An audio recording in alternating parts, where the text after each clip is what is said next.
តារាឆ្នាំ012ពុកម៉ែបងប្អូនបាទស្អាតមែនតើខ្ញុំតាមស្អាតកសាឡាននេះបាទកដាស់ពុនពុកម៉ែបងប្អូនបាទលីវិនទេពុកម៉ែបងប្អូនដំបូងបើកប្រសេតសេនស័រមកជុំវិញណាពុកម៉ែបងប្អូនឡានរៀបចំប្រភេទឡានកដាស់ពុនធានាថាឡានជ្រុងបាទមិនមែនមូទេធានាឡានជ្រុងអត់បុកអត់កាត់តអត់ស្ងោររពណ៌សំណុំផ្សេងពុកម៉ែបងប្អូនសបុកឈ្មោះពុកអី original ទាំងអស់ពុកម៉ែបងប្អូនហើយធានាថាស៊ីសាំងតិច100គីឡូយ៉ាងច្រើនបំផុត14លីត្រពុកម៉ែបងប្អូនកង់នឹងសបុកហ្នឹងហើយបាទបងអាខ្លីបាទ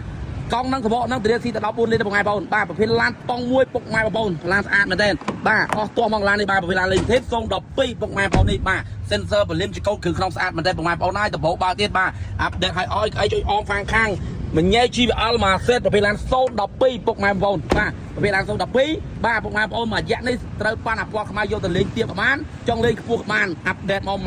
ខ្ចីញ៉ាញ់មកឡាននឹងបាទយកទៅអែមែនតើបាទពណ៌ខ្មៅលើគ្រឿងយន្តបងប្អូនបាទហើយតម្លៃវាពិសេសមែនតើបងប្អូនពេលឡានកដាស់ពុនធានាថាឡានស្អាត 100% បងប្អូនធានាថាឡានមូធានាឡានជ្រុងបាទឡានជ្រុងមិនមូទេធានាឡានជ្រុងបាទអត់កាត់តអត់ស្ងោររពណ៌បាទអត់ច្រេះម៉ាស៊ីនអត់រើបអត់ធ្វើសំណុំផ្សេងគឺ